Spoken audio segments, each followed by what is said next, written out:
Okay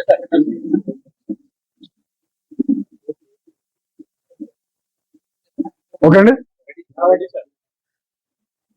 ఈరోజు Eluru range IG గారితోనూ ఈ range లో ఉన్నటువంటి 6 ఎస్పీలతోనూ సమీక్ష సమావేశం నిర్వహించడం జరిగింది.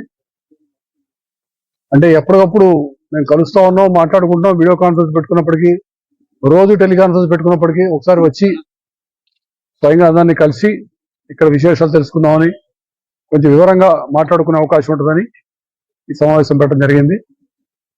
ఇందులో అనేక అంశాలు చర్చించడం జరిగింది. ముఖ్యంగా క్రైమ్ ఎలా జరుగుతుంది, వాటి డిటెక్షన్ ఎట్లా ఉంది,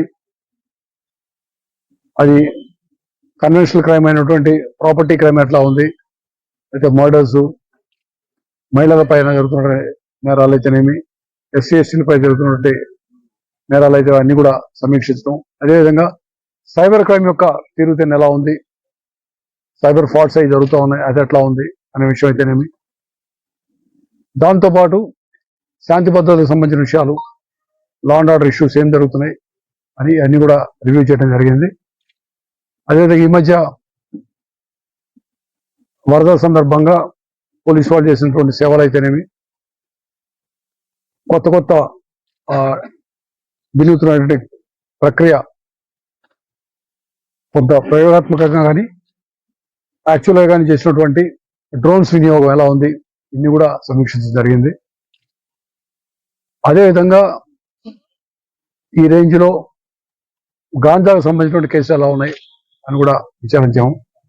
దీని తర్వాత కొంత యాక్షన్ ప్లాన్ కూడా పెట్టుకున్నాం. ఇప్పుడు మీకు కొన్ని వివరాలు తెలియజేస్తాను. మాకు ఈ మధ్యనే ఒక ముఖ్యమంత్రి గారి స్థాయిలో హోమ్ డిపార్ట్మెంట్ యొక్క సమీక్ష జరిగింది. దాంట్లో మాకున్నటువంటి కొన్ని సమస్యలు తెలియజేశాం. ఇప్పుడు ప్రస్తుతం మనకి రాష్ట్రం మొత్తంలో విజయవాడ, విశాఖపట్నం, సిఐడిలో మాత్రమే సైబర్ క్రైమ్ పోలీస్ స్టేషన్లు ఉన్నాయి. మరి అన్ని జిల్లాల్లో కూడా, అంటే మిగతా 24 జిల్లాల్లో కూడాను సైబర్ క్రైమ్ పోలీస్ స్టేషన్ ఏర్పాటు చేసినట్లయితే, ఎందుకంటే ఇది మిగతా నార్మల్ క్రైమ్ తగ్గుతున్నప్పటికీ సైబర్ క్రైమ్ పెరుగుతూ ఉంది. సైబర్ క్రైమ్ పెరగడం విషయంలో పెద్దగా మనం ఆందోళన చెందవలసిన అవసరం లేదు. అదేవిధంగా దాన్ని ఏదో మనం కప్పిపుచ్చేసుకొని ఏమి లేదు, సైబర్ క్రైమ్ లేదు అని చెప్పడం కూడా కరెక్ట్ కాదు. ఎక్కువ మొబైల్ ఫోన్లు అయితేనేమి, కంప్యూటర్స్ అయితేనేమి, డిజిటల్ ట్రాన్సాక్షన్స్, డిజిటల్ పేమెంట్స్ అవుతున్నట్టు ఈ రోజుల్లో సైబర్ క్రైమ్ పెరగడం అనేది సహజమైన విషయం, సాధారణ విషయం అన్న విషయం ముందు మనం గుర్తించాలా. గుర్తించినప్పుడు దాన్ని ఏ విధంగా మనం ట్యాకిల్ చేయాలా అనే దానికి మనకు ఒక పరిష్కారం కోసం వెతుక్కునే అవకాశం ఉంటుంది. సో సైబర్ క్రైమ్ పెరుగుతున్న మాట వాస్తవం. కాబట్టి మనం ప్రతి జిల్లాలో సైబర్ క్రైమ్ పోలీస్ స్టేషన్ పెట్టుకొని, ముఖ్యంగా ఏంటంటే మిగతా ఏర్పాట్లు కూడా కరెక్టే, కానీ సైబర్ క్రైమ్ విషయంలో prevention is better than cure అనేది వర్తిస్తుంది. అంటే దాన్ని జరగకూడనే ఆపుకోవాలి. సో దాని పట్ల ఎక్కువ అవగాహన కార్యక్రమాలు పెట్టాలి మనం. అంటే మనం ఏదో హడావిడిలో ఉన్నప్పుడు ఫోన్ నెంబర్ వచ్చేసి మీ ఓటీపీ చెప్పండి అని చెప్పడం కానీ, లేదా ఇంకేదైనా వివరాలు ఇవ్వటం కానీ, లేదా మీకు ఒక మెసేజ్ ఇచ్చేసి మీ పార్సిల్ ఒకటి బాంబేలో ఉంది, దాంట్లో ఏదో డ్రగ్స్ ఉన్నాయని చెప్పడం కానీ, లేదా యూఆర్ డిజిటల్లీ అండర్ అరెస్ట్ అని చెప్పి కొన్ని కొత్త టెక్నిక్లు రకరకాలు వస్తాయి. మీకు అందరూ తెలుసు, చాలా మందికి జరుగుతూ ఉన్నాయి.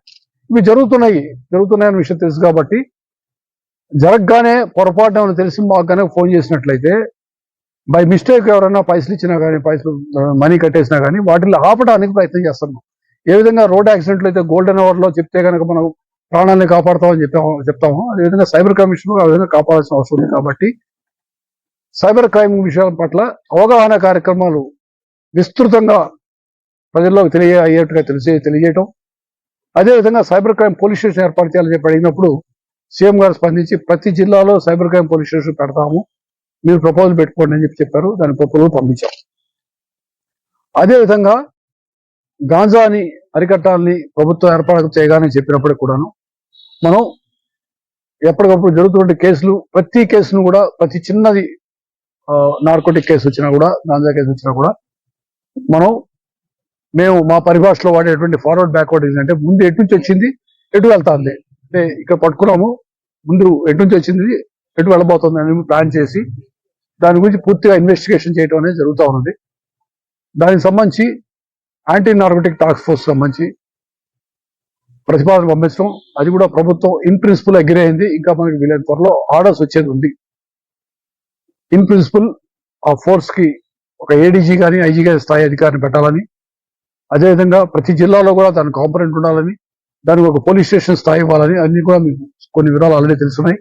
దాని గురించి కూడా చర్యలు తీసుకుంటున్నాం. అది కూడా వీళ్ళని త్వరలో వస్తుంది. అది వచ్చేలోపు కూడాను మేమే పని ఆపకుండా దాంట్లో కూడా విపరీతంగా అవేర్నెస్, ప్రజల్లో అవగాహన కార్యక్రమం చేయటం అయితేనేమి, ముఖ్యంగా స్కూల్స్, కాలేజెస్, యువత విషయంలో పేరెంట్స్ కి తెలియజేయటం, పిల్లల విషయంలో చేయటం ద్వారా దీన్ని కూడా అరికట్టడానికి అనేక విధాలుగా ప్రయత్నం చేస్తా ఉన్నాం. ఇంకా మనం చూసినట్లయితే, ఇంకా ఆలోచించినట్లయితే వెల్ఫేర్కి సంబంధించి, పోలీస్ మన వెల్ఫేర్ సంబంధించి కొన్ని కార్యక్రమాలు చేపట్టాం. ఈ మధ్యన మేము అంటే ఆల్రెడీ ఉన్నటువంటి పోలీస్ క్యాంటీన్లు ఎక్కడైతే ఉన్నాయో వాటికి వర్కింగ్ క్యాపిటల్ కింద కొంత అమౌంట్ ని ప్రతి పోలీస్ క్యాంటీన్కి ఇవ్వడం జరిగింది. సుమారు 4.7 crores, 4,70,00,000 దానికోసం యాక్షన్ చేయడం జరిగింది. అదేవిధంగా మీరు చూస్తా ఉన్నారు, ఈ మధ్యకాలంలో ముఖ్యమంత్రి గారి దృష్టికి తీసుకెళ్లి, ప్రభుత్వం దృష్టికి తీసుకెళ్లి అనేక విధాలుగా ప్రమోషన్ ఇస్తా ఉన్నాం. మీరు ఈ మధ్య చూస్తా ఉన్నారు, ఇవాళ కొన్ని ఇన్స్పెక్టర్ డిఎస్పీ ప్రమోషన్ ఇంతకుముందే ఇచ్చాం. ఓ 14 మంది ప్యానెల్లో ఉన్న వాళ్ళందరికీ ఇచ్చేసాం, 14 మందికి. అలాగే డిఎస్పీ టు అడిషనల్ ఎస్పీ ఇచ్చాము, అడిషనల్ ఎస్పీ టు ఎస్పీ ఇచ్చాము.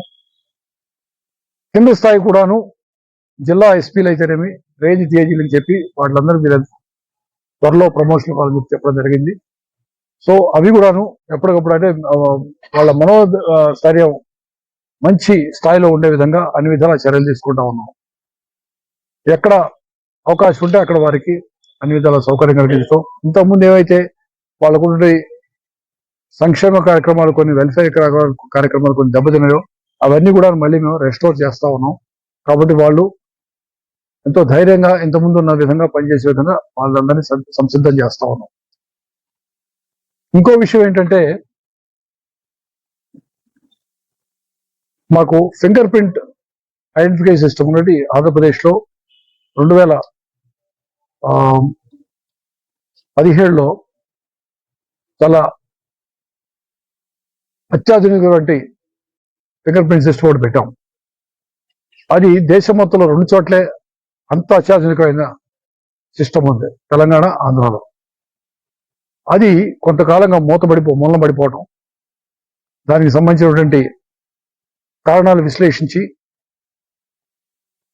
వాటిని ఈ మధ్యనే ఒక 10 రోజుల క్రితం మళ్ళీ దాన్ని పాత పూర్వ స్థాయికి దాన్ని అప్గ్రేడ్ చేసుకోవడం జరిగింది. అంటే ఆ మధ్యకాలంలో ఒక దొంగతనం జరిగితే, ఈ మధ్య అంటే నేను వచ్చాక కూడా మొదట్లో అది 2-3 సంవత్సరాల నుంచి దొంగతనం జరిగితే అక్కడ ఫింగర్ ప్రింట్స్ దొరికితే, సస్పెక్ట్ ఫింగర్ ప్రింట్స్ దొరికితే వాటిల్ని ఆ జిల్లాలో ఉన్నటువంటి రికార్డు తప్పించి రాష్ట్ర స్థాయిలో కానీ పక్క రాష్ట్రం ముఖ్యంగా తెలంగాణతో కానీ కంపేర్ చేసుకునే అవకాశం లేకపోవడంతో మా ఎస్పీలు అనఫిషియల్ గా తెలంగాణ వాళ్ళకి పంపించుకొని వాళ్ళ తెలంగాణ ఆఫీసర్లతో మాట్లాడుకొని దాన్ని మ్యాచింగ్ చేసుకునే పరిస్థితికి వచ్చింది ఒకప్పుడు. ఇప్పుడు అది ఆ దుస్థితి లేదు, మళ్ళీ మనం పూర్వ స్థాయికి రావడం జరిగింది. అదేవిధంగా మా దగ్గర ఉన్న కొంత ఎక్విప్మెంట్లు, ఇంతకుముందు కొనుక్కునే ఎక్విప్మెంట్ కూడా అవి ఏఎంసీ యాన్యువల్ మెయింటెనెన్స్ కాంట్రాక్ట్ సంబంధించిన పైసలు ఇవ్వకపోవడం వల్ల, ఫండ్స్ లేకపోవడం వల్ల అవన్నీ చాలా వరకు నిరుపయోగం పడిపోయినాయి. వాటన్నిటి కూడా అప్గ్రేడ్ చేస్తాం. ఈ మధ్యనే ముఖ్యమంత్రి గారు దానికి సంబంధించి ఇది చాలా సీరియస్ సమస్య అని చెప్పి, చాలా తీవ్రమైన సమస్య దృష్టికి తీసుకెళ్ళినప్పుడు లాస్ట్ సమీక్షలో అది కూడా శాంక్షన్ చేశారు. సో నేనేమంటున్నా అంటే, పోలీస్ డిపార్ట్మెంట్ సంబంధించి ఇన్ఫ్రాస్ట్రక్చర్ విషయం ఇప్పుడే చాలా పోలీస్ స్టేషన్లు మావి సగంలో ఆగిపోయి 2-3 సంవత్సరాలు పడిపోయి ఉన్నాయి. జిలుగు మళ్ళీ వివరాలు చెప్పారు ఇప్పుడే నాకు. ఇవన్నీ కూడాను వీలైనంత త్వరలో పూర్తి చేయడం జరుగుతుంది. సో ఇన్ఫ్రాస్ట్రక్చర్ సంబంధించి పోలీస్ డిపార్ట్మెంట్ కావాల్సిన అవసరమైనటువంటి కూడా పూర్తి చేస్తాము. అదేవిధంగా వాహనాలు, మా పోలీస్ వెహికల్స్ చాలా దుస్థితిలో ఉందని చెప్పినప్పుడు దానికి సంబంధించి కూడా ఒక ప్రత్యేకమైన స్కీమ్ ద్వారా, అంటే డైరెక్ట్ గా ఫండ్స్ పెట్టి కొనలేకపోయినా వాటిని మేము ఈఎంఐ ద్వారా కట్టుకునే విధంగా, అంటే మంత్లీ ఇన్స్టాల్మెంట్ కట్టుకునే విధంగా గవర్నమెంట్ అది భరిస్తామని చెప్పారు. అది అవసరమైనటువంటి ఎంత కనీస అవసరం ఉంది చెప్పండి, దానికి ఇస్తామని చెప్పడం జరిగింది. సో అది కూడాను వీళ్ళని త్వరలో చేయడం జరుగుతుంది.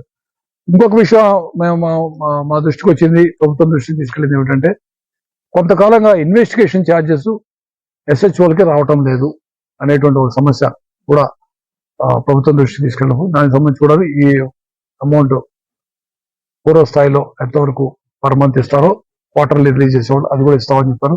ఈ మధ్యన నేను కొంత ఉన్న బడ్జెట్ ని దాన్ని డివైడ్ చేసి ఇవ్వడం జరిగింది. అది కూడాను అంటే ఇన్వెస్టిగేషన్ చేసేవాళ్ళు వచ్చినటువంటి కంప్లైంట్ నే ఇబ్బంది పెట్టి వాళ్ళ దగ్గర స్టేషనరీ డబ్బులు తీసుకుని లేకపోతే వాళ్ళ ఇచ్చిన బండిలోనే పోయేది అటువంటి అవసరం లేకుండా చేయాలని చెప్పి అది కూడా ఒక నిర్ణయం తీసుకోవడం జరిగింది. ఆ విధంగా పోలీస్ డిపార్ట్మెంట్ లో ఏదైనా మేము ఇంతకుముందు ఉన్నవి కానీ లేదా అవసరమైనవి కానీ ప్రభుత్వం దృష్టికి తీసుకెళ్లి ఇంతకుముందు ఉండి డిస్కంటిన్యూ అయిపోయినాయి కానీ లేదా కొత్త విషయాలు కానీ దృష్టికి తీసుకెళ్ళినప్పుడు మాకు మంచి స్పందన వస్తూ ఉంది.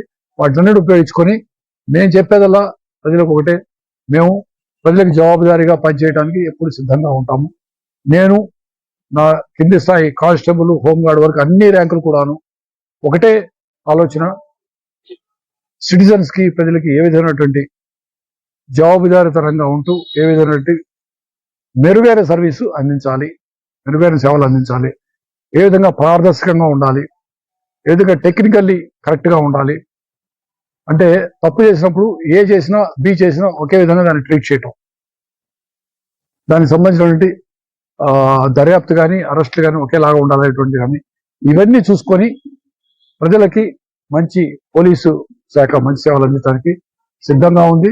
దానికి సంబంధించి ఎప్పటికప్పుడు మేము మా దగ్గర ఉన్న ఎక్కువ తక్కువలు ఉంటాయి అప్పటికప్పుడు సమీక్షించుకొని రెక్టిఫై చేయడానికి ఎప్పుడు సిద్ధంగా ఉన్నామని మేము అందరూ తెలియజేసుకుంటా ఉన్నాం.